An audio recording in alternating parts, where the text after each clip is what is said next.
Welcome students, आप सभी लोगों का एक बार फिर से स्वागत है।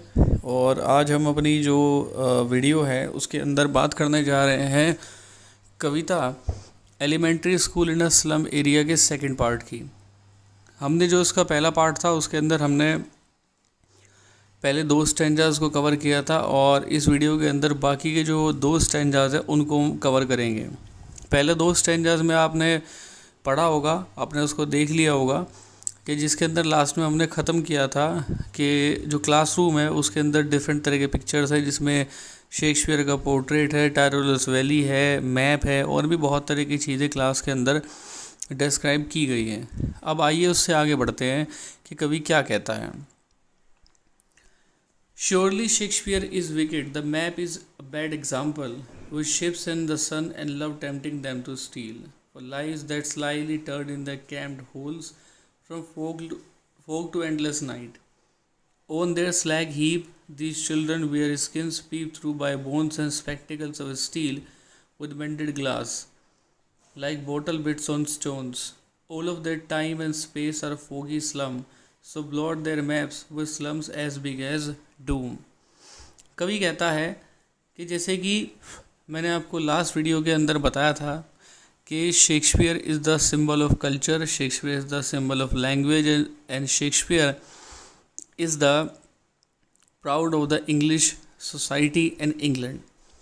लेकिन यहाँ कवि कहता है कि शेक्सपियर को विकेड कहा गया है। विकेड क्यों? इसको मैं हाईलाइट किए देता हूँ क्योंकि एग्ज़ाम्स के अंदर बहुत बार ये पूछा जाता है कि why Shakespeare is called wicked in the poem. तो शेक्सपियर को विकेड इसलिए कहा गया है कविता के अंदर क्योंकि कवि कहता है कि ये जो बहुत अच्छी दुनिया इनको दिखाई गई है, वो मैप है, शेक्सपियर है, कल्चर का सिंबल है, वो सब इन लोगों के लिए बेकार है। क्योंकि जब तक इन लोगों की बुनियादी ज़रूरतें पूरी नहीं होंगी तब तक इनके लिए हर तरह की नॉलेज वो किसी काम नहीं आएगी। और ये चीज़ें केवल, ये जो अच्छी अच्छी चीज़ें हैं, ये केवल इनको चोरी करने के लिए उकसाती है, नेगेटिव चीज़ों की तरफ उकसाती है, बुरे काम करने की तरफ उकसाती है। इसलिए इन्हें उन हर चीज़ से नफ़रत हो जाती है जो अच्छी है।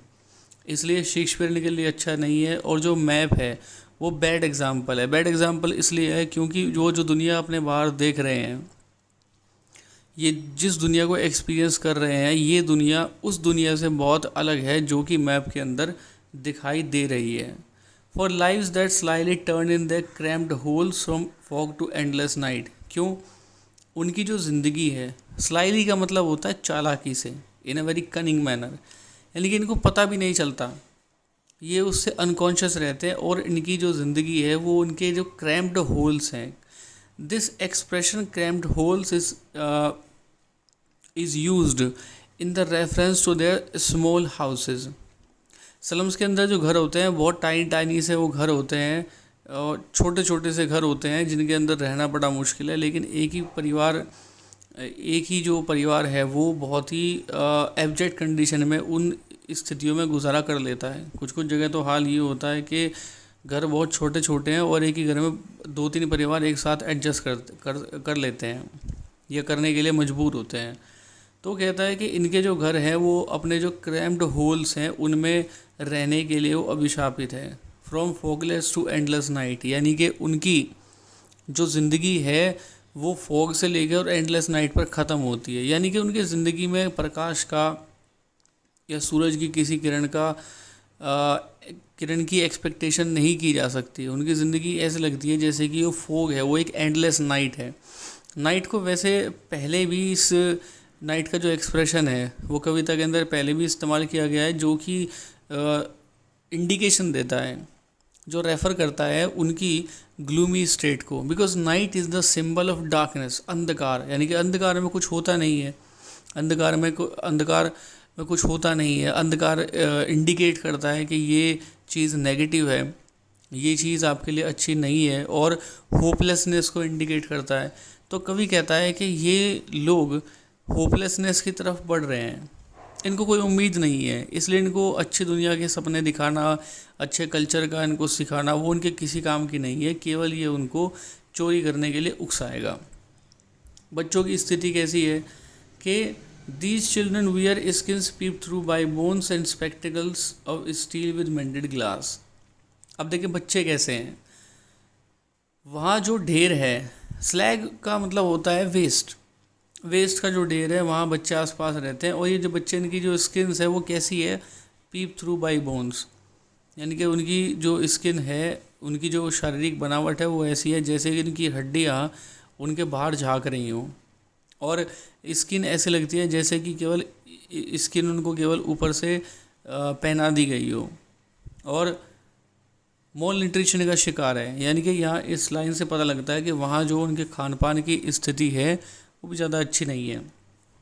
अब जो उनके स्पेक्टिकल्स हैं, कुछ लोग उनमें से चश्मा पहनते हैं, लेकिन बहुत चीप वैरायटी के चश्मे पहनते हैं जो स्टील के बने हुए हैं, और जिनके अंदर जो ग्लास इस्तेमाल किया गया है वो भी मेंडेड किया हुआ ग्लास है, यानी कि अच्छी क्वालिटी का नहीं है। और ये बहुत भारी होते हैं स्टील के चश्मे जो वो पहनते हैं, क्वालिटी वाइज और कंफर्टेबल वाइज वो उनके लिए ठीक नहीं है। Like bottle beads on stones, जैसे बोतल होती है, जैसे बोतल होती है तो उसके यदि आप उसको किसी स्टोन पर रख दें या उसको तोड़ दिया जाए तो वो अलग अलग कांच के टुकड़ों में टूट जाती है। तो ऐसा लगता है जैसे कि उन कांच के टुकड़ों को अलग अलग करके उस पत्थर पर उसको जोड़ा गया हो। ऐसे चश्मे उन्होंने पहने हुए हैं। All their time and space are foggy slum, उनका जो समय और जो उनकी स्थिति है वो सब क्या है, वो फोगी स्लम है। फोगी वर्ड का जो एक्सप्रेशन है कविता के अंदर काफ़ी बार इस्तेमाल किया गया है। जैसे मैंने आपको बताया था फर्स्ट वीडियो के अंदर कि फॉग जो एक स्थिति होती है, नेचुरल एक स्थिति होती है जिसके अंदर कुछ दिखता नहीं है। ठंड के मौसम में अक्सर आपने देखा होगा तो उसमें कुछ दिखता नहीं है। तो यहाँ पर जो फोगी स्लम है, राइटर कहना चाहता है कि उनका जो टाइम और स्पेस है वो फोग हो मतलब फोगी हो चुका है और उसके आर पार वो देख नहीं सकते, यानी कि जो भी उनकी दुनिया है, जो भी चीज़ है वो केवल उनका वो स्लम है जिसमें वो रहते हैं, वही उनका दुनिया है, वो इनकी टायरोलस वैली है, सब कुछ वही है, इसके पार उनके पास कुछ नहीं है। So blot their maps with slum as big as Doom.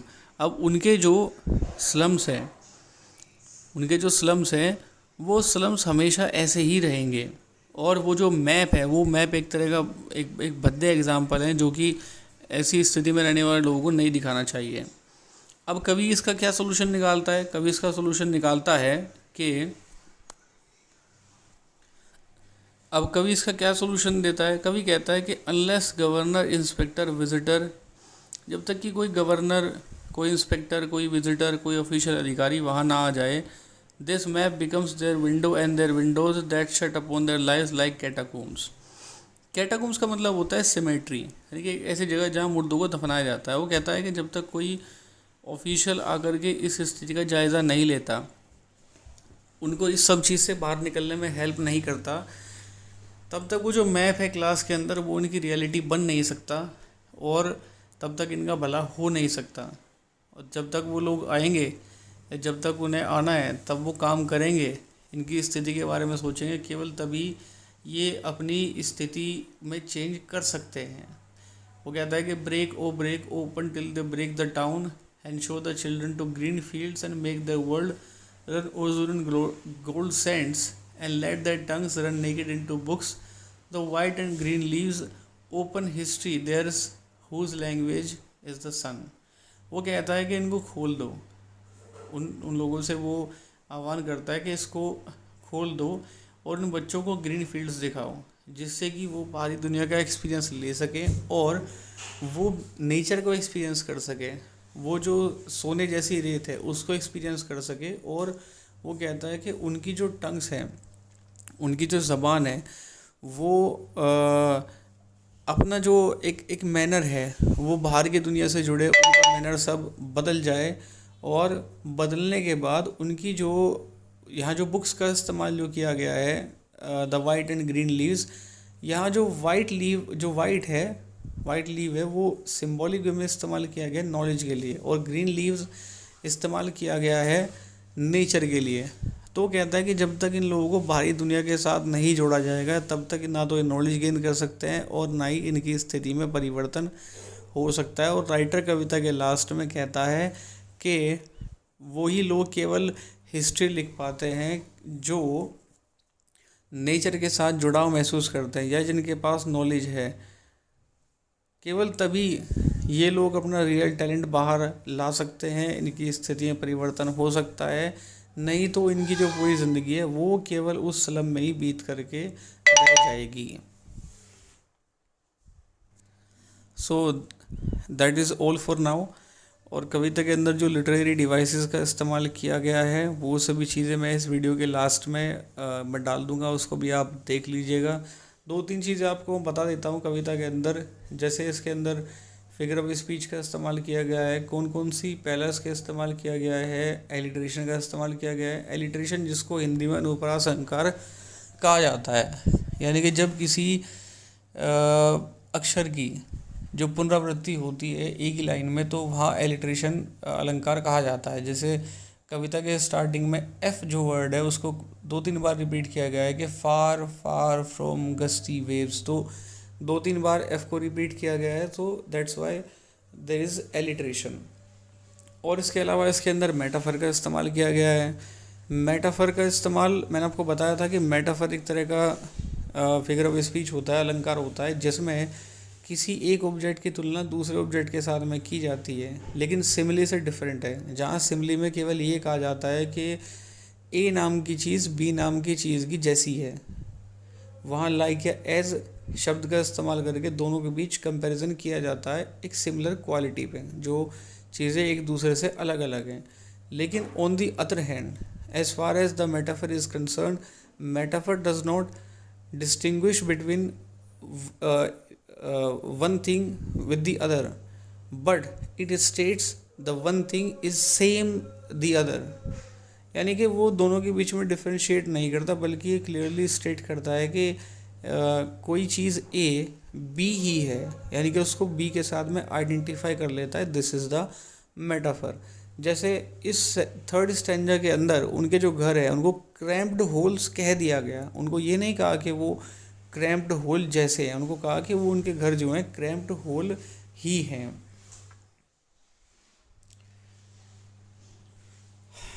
So this is all for now and thank you. I will be meeting with you soon with our new chapter in a new video.